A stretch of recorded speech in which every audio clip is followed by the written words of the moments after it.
Hello everyone, this is Delta, and today we have Ways of the Colosseum, part 1, which is Nightmares. This is actually a new guide series for me that I feel that it's actually necessary for everyone to understand how nightmares work, and especially for newer guilds where everyone, you know, they are doing their own things and they may not understand why certain things are there in the Colosseum. So what is Ways of the Colosseum essentially? So it's a series of lecture-based videos aimed to tackle difficult Colosseum components and mechanics. I'll try my best to make it in a simple way. So each episode will go through a key component in the Colosseum. So the first one, as you can see, is nightmares. So just a footnote, I will not be going through metas and any other things that are pretty much guild specific. I'll try to cover a fundamental aspect so that this video remains relevant for pretty much the entirety of the game, I guess. So essentially, first things first, what is a nightmare? So as you can see, this is a nightmare screen. So on the left, you see the self-explanatory stats. For example, Recon 9 tail rejection has pretty much a very high M attack and high M defense. And this is very important for stat optimization. Of course, for this particular guide, we will not be talking about stats because um, stats will be pretty much be covered in another video, probably the next one. Where we cover weapons and how the damage formula works. On the right hand side, actually, this is a lot more important. That's the Colosseum skill. So, as you can see, as I screen out here, there are two main points: the charge, or essentially the cooldown time before it actually summons, the buff duration, as well as the effect. Of course, you may explain that SP cost is actually important, but in many cases in the future, you'll most likely be running with 0 SP cost nightmares. So normally I will just ignore this for this guide. So first off, we need to understand nightmares. There are two main key skill sets that we kind of need to learn when actually analyzing a nightmare or pretty much understand why a nightmare is used in a certain time. So the two main skills are timing manipulation and effect driven decision making. So firstly, we talk about timing manipulation. So you may be wondering, what is timing manipulation? So essentially, it is an understanding of how nightmares fit into the 20 minutes that we have. So if you notice that if you really want to abstract a Colosseum battle out, you realize that players are actually not trying to summon nightmares in a specific time, but actually putting blocks of power levels to a certain period of time to maximize their chances of winning in that specific time. This is because that nightmares drastically impact the output of every single player when done right. So why is understanding timing important? Well, these are two analogies that I've written on this slide. Firstly, you're normally at your weakest when your nightmare is charging. The reason is because your opponents will know what they're casting, and they can do everything in their power to stop it if necessary. Have you ever been Wind Golem before?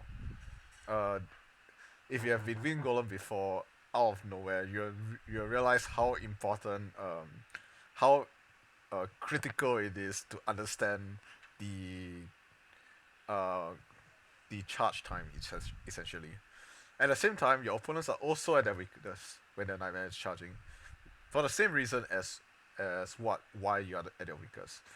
So you understand your if you really understand this, right, this analogy, you realize that there are very distinct points in the game where you are very weak, and there are very distinct points where you're very strong.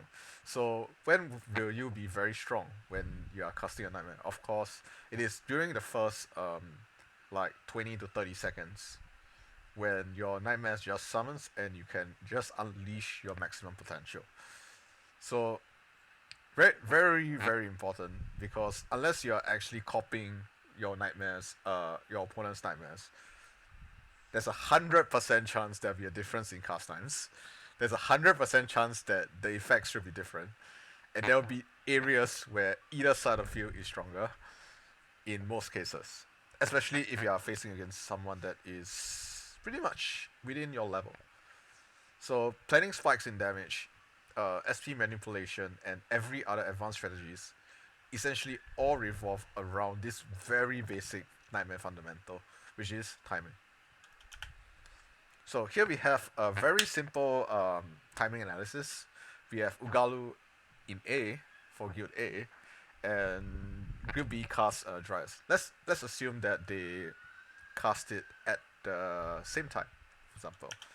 So Ugalu has 80 seconds charge time, 120 seconds active time. On the other hand, Dryas has a 50-second charge time and 100 seconds active time. So, what do you see here? If you have noticed that Dryas actually summons earlier, but Ugalu actually has a much longer active time at the end, and you'll be right. Because, firstly, the Dryas has a 50-second extra leeway time. This can be used for casting the next nightmare. And if you notice, there are actually pockets of power in green where you're essentially having a nightmare when your opponent does not. So there's also a point of in yellow where both guilds can have their power and essentially they have the ability to defeat each other during that period. Of course, when it comes to very strong fights, it really doesn't matter how much stats you have. However, in a closer match, this is actually very critical, as both sides actually have an equal chance of fighting each other. The reason why I put yellow bar only on the Ugalu side is partly because that Dryas does increase the fire damage that is received. So Ugalu will actually be a bit more impactful here. However, this doesn't mean that Dryas is weaker than Ugalu in this case. It just means that yet Guild B has to be a bit more careful. So, now we give you one scenario. We can actually frame this scenario in many different ways. So firstly, what would happen if Guild B cast Dryas earlier? Guild A cast Ugalu earlier? Well, it is the end of the game where some of the Ugalu's time will actually be wasted in the first place. It is near the demon challenge time, essentially where you are actually fighting for your demons, and Dryas' path would end right as the demon contest begins. What if Guild B is actually planning for a Wind Golem, trying to reset Ugalu, for instance? These are but some examples where it will actually affect the timing analysis. On the fly, when you're actually fighting your opponent's guild on the fly, every single understanding of why a certain nightmare is summoned at a certain time is it will affect how you actually summon your nightmares. So it's a very good it's very important to get a good grasp on the fundamentals of how nightmare timings work. So last but not least, anything is possible in a fight. If you do not follow a rotation, you can actually change a lot of things. For example, if you are running Ugalu into Dryas, you would expect your opponents to summon something earlier. So right as your 40 seconds end, you realize that you'll actually be at a disadvantage after that period because the next nightmare would have been summoned or almost summoned. On the other hand, you could further extend that lead and make it such that you spike on a different timing. That's very, very crucial. You need to understand that it is a ping pong game at the end of the day. If you can actually create pockets of advantage and take advantage of that, better than your opponents, chances are you'll win faster. So here's a table of common nightmare timers. I think this is a pretty important resource for newer players because, gosh, there are so many nightmares out there. But these are essentially what I feel are the most important nightmares to remember. So take a look at them. So firstly, we have the basic elementals, which is Ugalu, Limwam, and Freeze Golem. The double-edged nightmares, essentially called the bells, because every single double edge has a bell. Um, they have a 50-second charge time. It's actually a bit faster. It has a bit lower effect time, but its speed makes up for its effect. Then we of course have Defiant Roar, which is your Mount Archelon or Barbarian. Your Uplifting Chant, which is essentially your Poppy or Griffon. Your Wind Golem, which is 40 seconds. And Grid Reset, which is your Agitar and Loiza. So these are some of the most important nightmares out there. There are some that are probably used. For example, Audio is actually used pretty much in the lower tiers. It's a good idea to check on its time, both its charge and its effect, and understand where roughly how much power they have when they summon. So now it comes to the second point, effect-driven decision making. Just because we know the timing doesn't mean that we just the game is just over. We just understand everything. There's a lot more nuances than just the nightmare timing. Of course, in a real perfect world, both sides have equal opportunities to pretty much defeat each other using the nightmare analogy. However, everyone is not perfect. We are not whales with a gazillion dollars having the best grids all the time. There's bound to be a certain scenario where guilds have certain aspects in them that are stronger than others. This creates a unique strategy that only their guild can do, and that will actually feed their own strategy. And that's where effect-driven decision making comes in.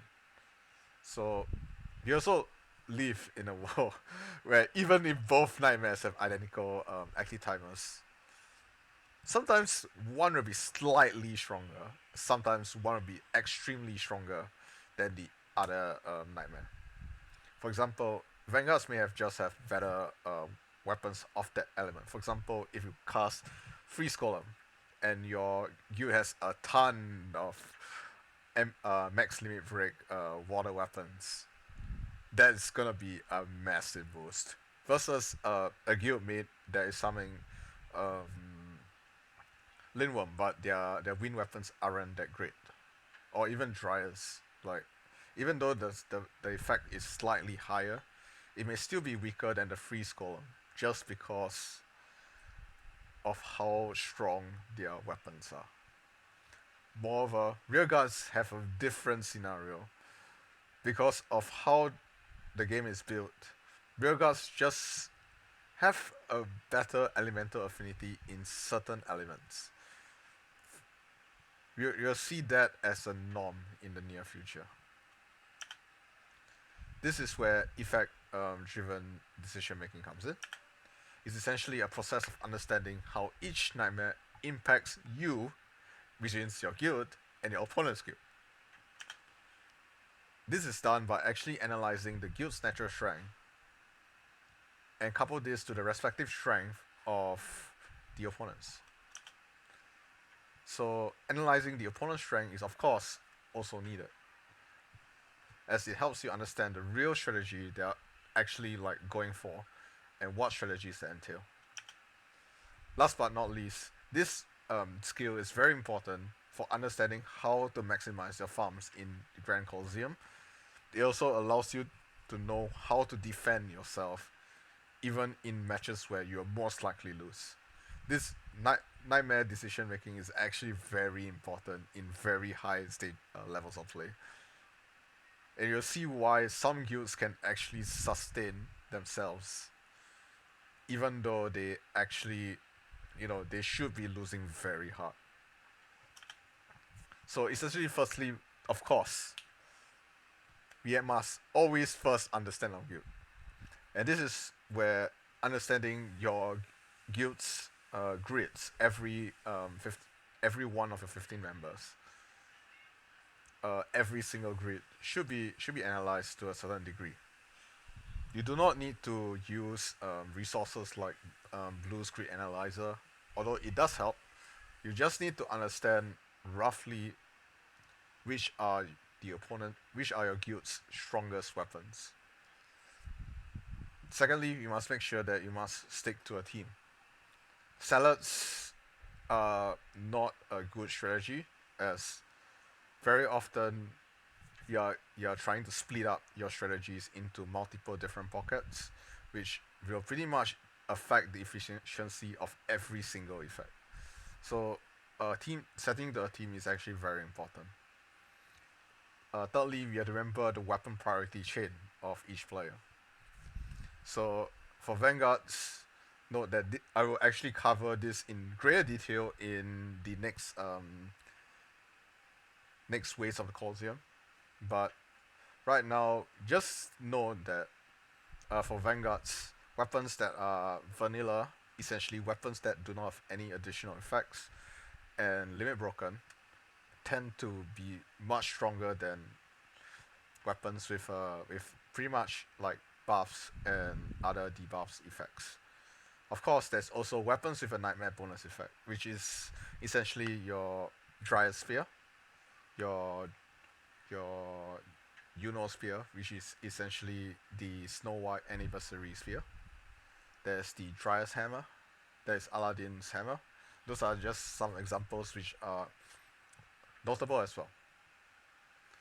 For rearguards, you also have to take note of weapons that are max skill level. For instance, my grid has MLV Assassin's Notes. It also has a MLV Botany, which means that a win strategy would pretty much boost my power a lot, for example. Lastly, from all of that knowledge figure out the elemental affinity. The reason why we think about elemental affinity is what you see in red on this slide. Elementals essentially have the strongest effect due to it being able to impact your entire guild. It's not just that their modifiers are high, they are very high. It's just that if the whole guild has a certain element, chances are that when you summon a specific nightmare, it's gonna benefit your guild in a very massive way. This is part one. I hope you guys are still with me because it's actually pretty exhausting so far. Secondly, you must also figure out your opponent. This may not be easy for some guilds, but as time goes by, as you get used to understanding every single guild around you, you'll realize that your matches will start to get a little easier as time passes.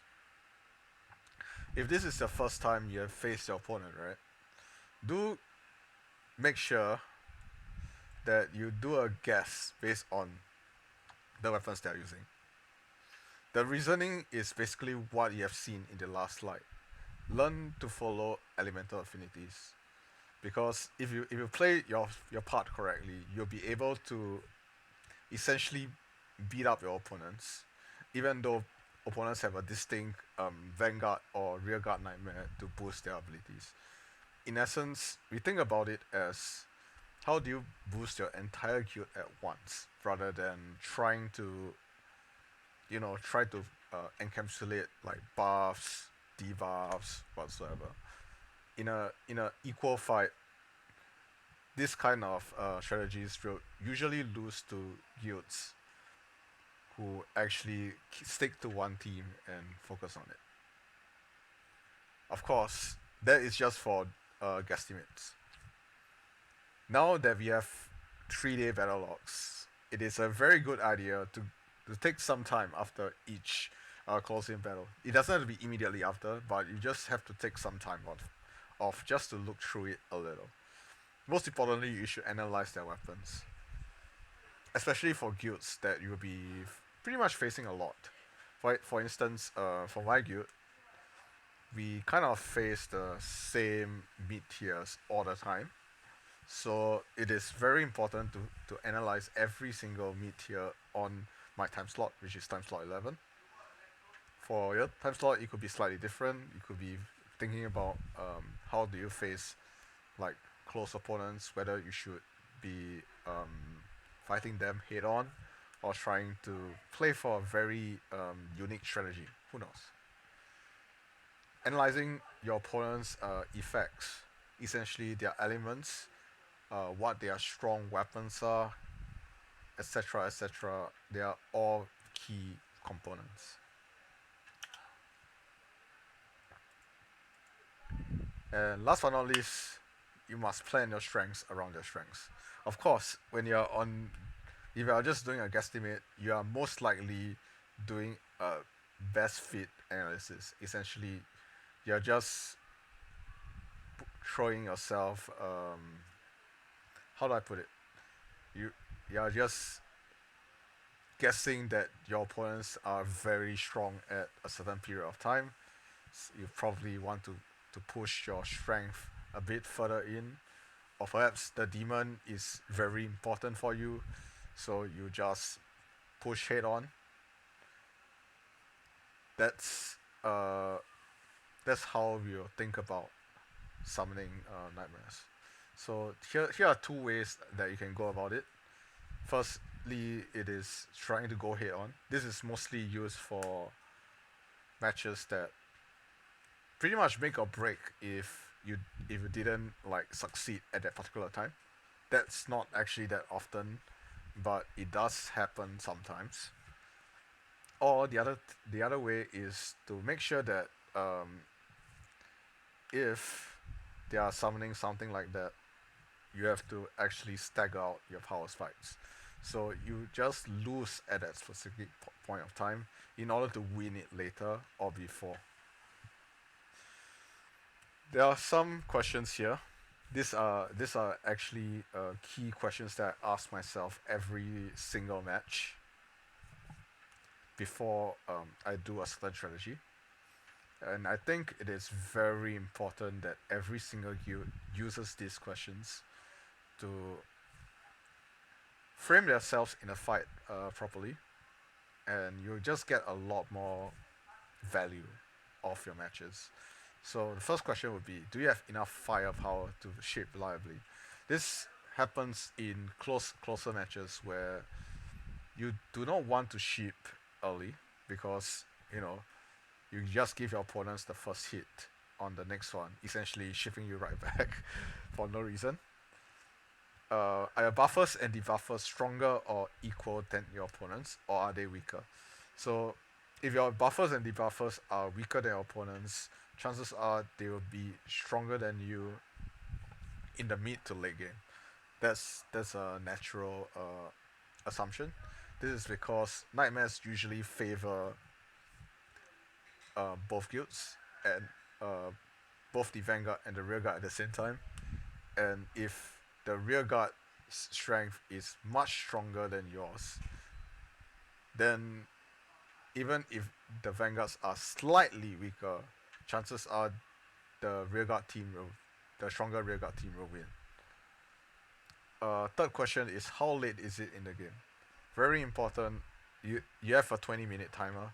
Time your nightmares very carefully. Space them out within the 20 period.